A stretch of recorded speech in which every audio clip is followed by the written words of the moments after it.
Salut à toi jeune explorateur et bienvenue sur Atlantis. Dis-moi, est-ce que tu as déjà vu ça? J'espère que non, parce que c'est pas beau à voir et parce qu'aujourd'hui on va en parler. Alors suis le guide.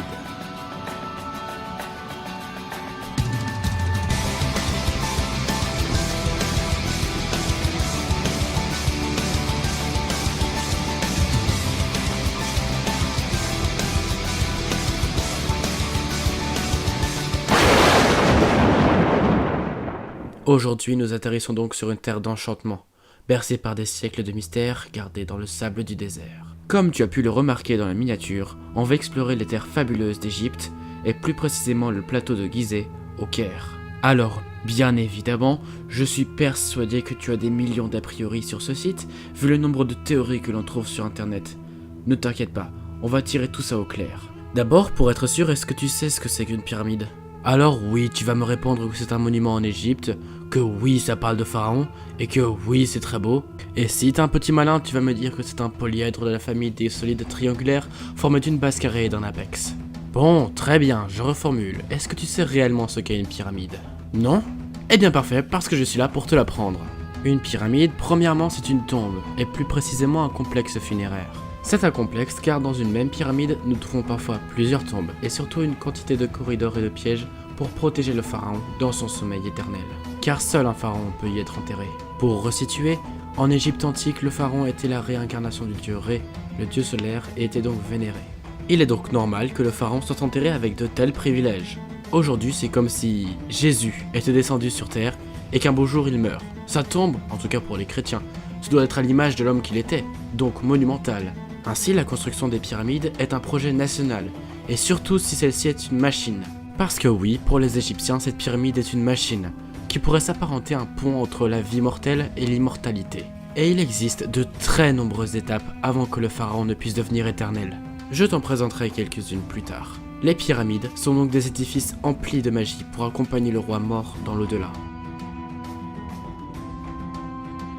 Mon ami, tu sais désormais plus précisément ce qu'est une pyramide et à quoi elle servait. Mais les pyramides, en Égypte antique, font partie d'un ensemble bien plus important que l'on appelle le culte des morts. Sache que chez les Égyptiens, ce culte est très important, voire primordial, et donc assez complexe. Aussi, je ne vais t'en parler que d'une petite partie, et je vais surtout m'axer sur la partie incriminant la pyramide. Pour commencer, lorsque le pharaon décède, celui-ci est momifié. Je te parlerai de ce rituel peut-être une autre fois. Mais pour faire simple, le but est de sécher le corps et d'y enlever tout organe périssable, car il est important que le corps reste entier lors de l'embaumement. Après la momification, le roi est transporté jusqu'à cette dernière demeure, la pyramide.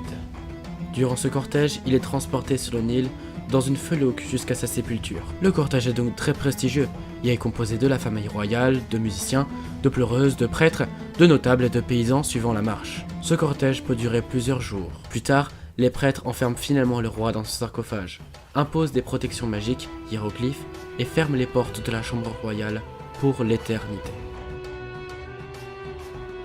Bien, je pense qu'il est grand temps que nous parlions de ce pourquoi tu as cliqué sur cette vidéo, le site de Gizeh. Pour te le situer, le site de Gizeh se trouve aux frontières de la ville du Caire, et s'étend sur plus de 2000 mètres d'est en ouest et de 1500 mètres du nord au sud. Ce site, comme tu l'as compris, est donc un ensemble de tombes, soit une nécropole. Il concentre les trois pyramides majestueuses qui en font sa renommée, celle de Khéops, la plus vieille, puis celle de Khéphren et celle de Mykérinos. Mais aussi ce site contient une autre curiosité archéologique, le sphinx monumental.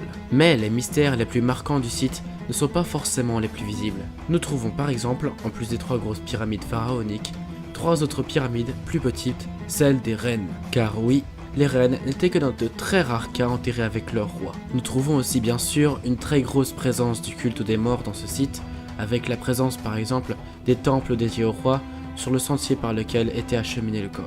Mais le plus étrange dans ce site, c'est le village des ouvriers. Je ne t'en dis pas plus, nous allons étudier tout cela plus tard.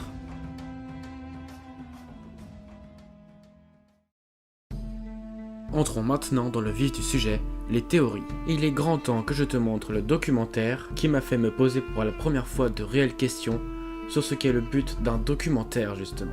Est-ce qu'il doit être totalement réaliste? Est-ce qu'il doit être fondé ou totalement de la supposition? Et surtout, est-ce qu'un documentaire est un film? Nous allons tout d'abord commencer par passer en revue les 8 principales prouesses accomplies par les bâtisseurs pour la construction de la Grande Pyramide. constat qui fut le point de départ de ce film. Première prouesse. Avant de construire la grande pyramide, les bâtisseurs ont d'abord totalement rasé une colline et laissé un pivot géant au centre. Autour de ce pivot, ils ont sculpté la roche pour y encastrer ces blocs de dallage aux formes étranges, pesant chacun en moyenne le poids d'une grosse berline sur une surface de presque 60 000 m². En général, les théories de construction négligent ce premier chantier pourtant colossal. Deuxième prouesse. Les bâtisseurs ont transporté sur 900 km près de 130 dalles de granit de 12 à 70 tonnes chacune et les ont hissées jusqu'à 70 mètres au-dessus du sol, chose qui serait encore difficilement réalisable actuellement. Troisième prouesse. La grande pyramide ne comporte que 3 chambres, ridiculement petites en regard des dimensions de l'édifice. La chambre basse, la chambre médiane et la chambre haute. Les bâtisseurs ont réalisé un tunnel large d'1 mètre et long d'une centaine de mètres qui traverse la maçonnerie pour s'enfoncer avec une stupéfiante précision dans la roche et au bout duquel ils ont réalisé la chambre basse, ce qui surprend Pierluigi Copat, un architecte qui a entre autres collaboré à la construction de la Potsdamer Platz de Berlin. Le couloir descendant a des dimensions très réduites, ce qui entraîne des conditions de travail extrêmement difficiles, parce qu'il faut maintenir cet angle de pente constant seulement avec des outils qui peuvent permettre de maintenir sur place, sur le chantier, la géométrie constante et précise durant toute l'élaboration. Quatrième prouesse. Ils ont empilé plus de 2 millions de blocs de pierre de formes et de tailles différentes, ce qui est beaucoup plus difficile qu'avec des blocs identiques. Chaque bloc pèse le poids d'une grosse berline et le tout a été assemblé avec une précision moderne de construction. La chambre haute est parfaitement horizontale et verticale et sa précision de réalisation est supérieure à celle des constructions modernes. Un décalage d'1 centimètre dans ces dimensions ne se verrait même pas à l'œil, mais la précision est de l'ordre du dixième de millimètre. Sur cette question de la précision, voici l'opinion de Chris Wise, un des meilleurs ingénieurs structures de la planète. Avoir construit aussi précisément il y a longtemps est vraiment surprenant, et même de nos jours. Je pense que beaucoup de gens diraient qu'il serait trop difficile pour la plupart des bâtisseurs d'atteindre une telle précision. La grande pyramide a traversé quasiment sans dommage au moins 3 tremblements de terre majeurs, dont le dernier a totalement rasé la ville du Caire au XIIIe siècle. Mais malgré ça, tout est en place, et on a bien vu qu'à l'intérieur, rien n'avait bougé. Cinquième prouesse. Ils ont orienté la grande pyramide si précisément qu'elle n'est décalée du nord que de seulement 5 centièmes de degré. Cette précision n'a été atteinte que depuis peu. 4500 ans plus tard, au XVIIe siècle, on était 5 fois moins précis.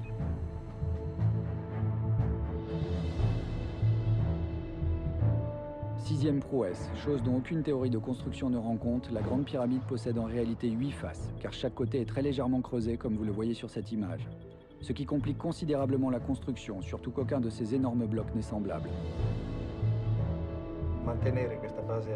Maintenir cette base octogonale sur les 4 faces de l'édifice durant la construction, avec un contrôle au centimètre, pour ne pas dire au millimètre, représente une grande difficulté.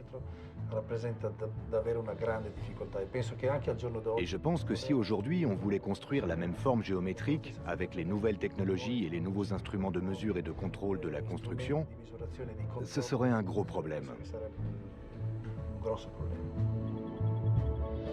Septième prouesse. Selon la majorité des égyptologues, la grande pyramide aurait été construite en 20 ans. Un rapide calcul donne une idée de ce que cela représente en termes de construction. 20 ans à raison de 12 heures de travail par jour, 365 jours par an avec au moins 2 millions de blocs de pierre, ça représente un bloc extrait, taillé, hissé et ajusté toutes les 2 minutes 30 environ. Huitième prouesse. Sachant que les bâtisseurs ne connaissaient ni la roue, ni le fer et l'acier, c'est donc avec des burins de cuivre, des maillets de pierre, des cordes de chanvre et beaucoup d'astuces qu'ils auraient réalisé la dernière des 7 merveilles du monde antique et la seule encore visible de nos jours. On récapitule. Il y a environ 47 siècles, alors que le reste de la planète se promène encore vêtu de peau de bête. Bon, après ces 7 minutes 40 plutôt douloureuses, nous allons donc étudier cette introduction qui est la base de ce docu-fiction. En quelques minutes, le documentaire nous présente 8 points qui font de la pyramide de Khéops un mystère insoluble. Alors c'est vrai que la pyramide est très mystérieuse, mais de là à dire que ces 8 points en font une énigme irrésolue, je trouve que c'est un peu exagéré. Surtout que ces 8 points, malgré leur caractère fantastique, sont explicables de manière rationnelle. Premier point, le dallage. Dans les faits, le narrateur a raison. La pyramide a besoin d'un socle pour que celle-ci reste stable. En effet, malgré leur apparence massive et imperturbable, les pyramides sont comme tout édifice colossal, de petites choses fragiles. Et surtout un projet qui a nécessité test et donc raté. Je te rappelle que ces tonnes de cailloux reposent d'abord sur du sable. Prends par exemple le cas de la pyramide cassée. De ton œil d'expert, tu as remarqué que cette pyramide est légèrement inclinée sur le dessus. Eh bien c'est parce que celle-ci était un prototype par rapport à une mesure d'angle sur la pointe. Les architectes se sont vite rendus compte que cette mesure était trop risquée pour la durée de vie de la tombe, et l'ont changé en cours de route. Tout ça pour dire que cette prouesse n'a rien d'extraordinaire, en prenant en compte le facteur du nombre d'ouvriers appelés et du savoir-faire des faiseurs de pyramides. Deuxième point, et c'est le plus marrant de tous, le transport. Bon alors celui-ci on va vraiment pas y passer par 4 chemins, parce que je pense que tu as déjà vu la contradiction de cette interrogation. Si ce n'est pas le cas, ne t'inquiète pas, je vais te le montrer. Bon, il expose le fait que transporter ces blocs de pierre serait encore difficilement réalisable aujourd'hui. Et dans ce même extrait, il nous dessine le lit du Nil.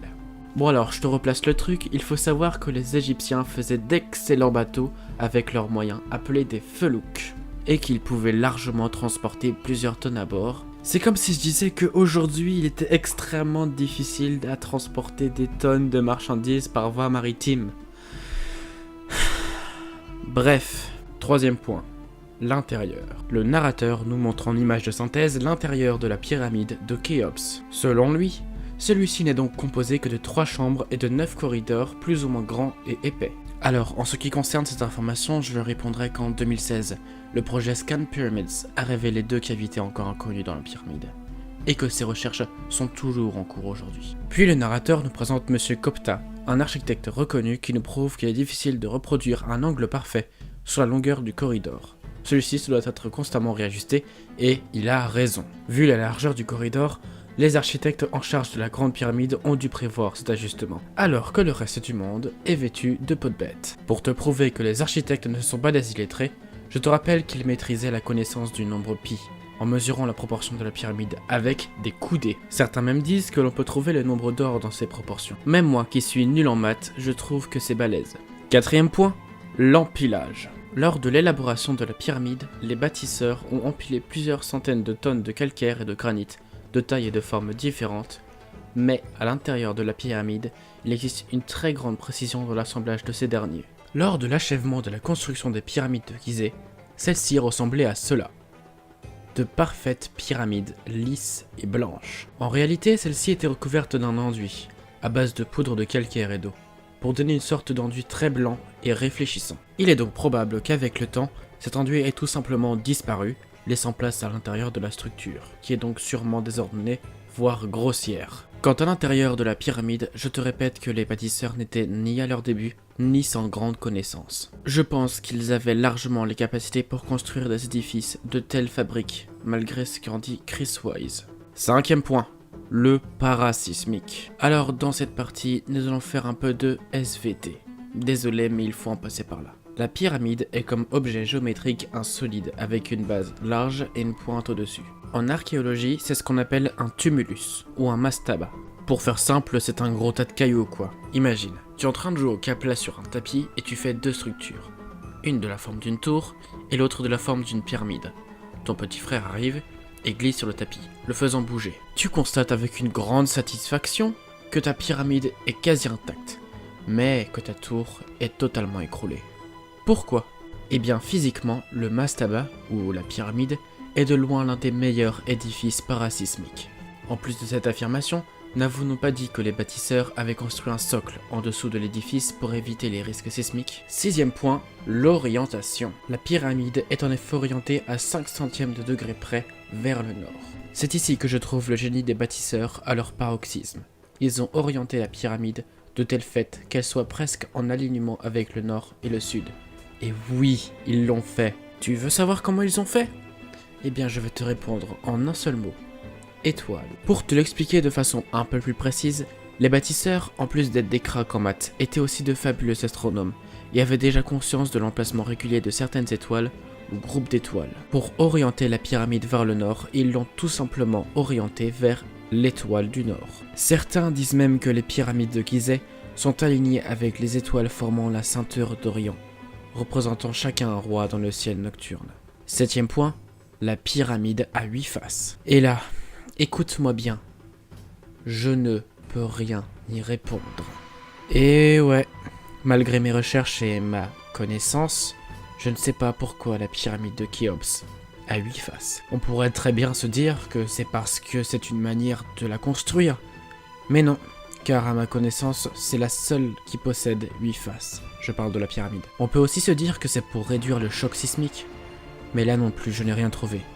Penchons la réponse plus d'un côté ou de l'autre. Ouais, bon, bien joué le film. Plus un point. Mais ne t'en fais pas, toi derrière ton écran qui m'écoute. Nous finirons par trouver. 8e point, le temps de construction. Le temps de construction est en effet considéré par tous comme d'à peu près 20 ans. Et son calcul est assez réaliste. En effet, les ouvriers travaillaient du jour au soir, avec quelques pauses, et travaillaient forcément toute l'année. Mais le narrateur a oublié de mettre une variable dans son calcul, qui est le nombre d'ouvriers sur la tâche du travail. Et cette affirmation devient un peu moins impressionnante. On estime de 10 à 20 000 le nombre d'ouvriers travaillant sur le site.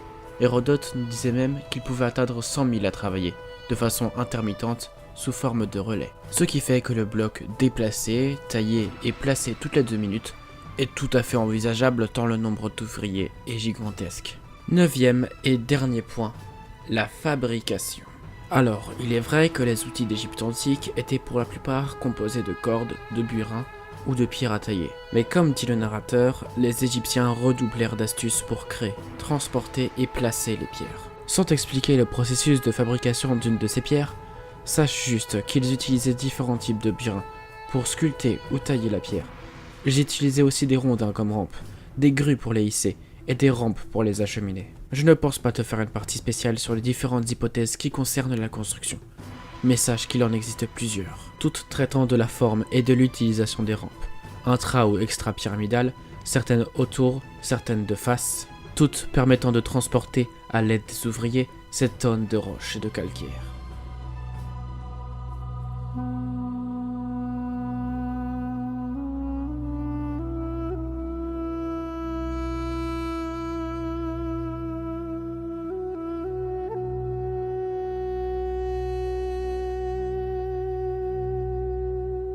Bien, petit récapitulatif de cette partie un poil barbante. Les bâtisseurs sont des génies. Ils ont réussi avec les moyens à leur disposition, c'est-à-dire pas grand-chose, à faire une des 7 merveilles du monde antique, et la dernière encore debout. Alors bien sûr, il y a encore plein de questions à se poser concernant cette connaissance qui, je pense, est encore très loin de nous avoir entièrement été dévoilée. Comment se fait-il que ces hommes, à l'aube de l'humanité, sachent des connaissances aussi précises que des mathématiques complexes ou de l'astronomie? Comment ont-ils acquis ces connaissances? Certains, comme ce documentaire, penchent vers une approche assez mystique, voire ésotérique. Et c'est vrai qu'elle est très alléchante comme proposition. Mais il faut savoir remettre en perspective ce que nous savons. Le royaume d'Égypte a approximativement 3500 ans d'existence derrière lui. Et l'on considère la construction de la première pyramide, Saqqara, à environ moins de 1600 ans. Il y a 80 ans entre la construction du premier édifice et de Khéops. Tout cela pour dire que les hommes ont eu le temps d'apprendre et de comprendre. Mais pourquoi se focaliser autant sur ces édifices? Pourquoi se doivent-ils d'être aussi grands et aussi complexes?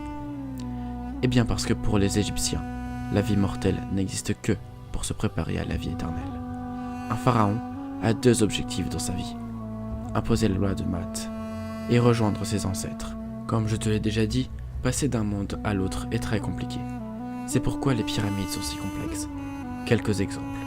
S'il existe des tunnels parfaitement rectilignes sur plusieurs mètres, c'est pour que le Ka du pharaon trouve son chemin vers l'extérieur, de façon pratique et assurée. Pourquoi la pyramide est orientée vers le nord? C'est pour que ce même Ka rejoigne Ra, le soleil renaissant à l'est. L'Égypte antique, je te l'accorde, recèle bien des mystères encore, mais dans l'esprit des Égyptiens, la magie, l'astronomie, la spiritualité, les mathématiques, tout cela ne fait partie que d'un même ensemble, la religion. Et que ne ferions-nous pas pour satisfaire les dieux?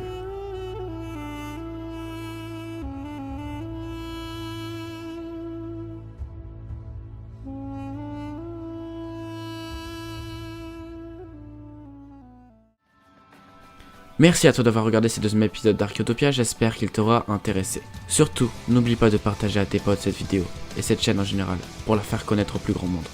Et je te promets que je vais arrêter de donner des dates de sortie, pour rester dans les temps. Les mystères de l'histoire n'ont pas fini de nous faire rêver. Reste curieux, et à la prochaine.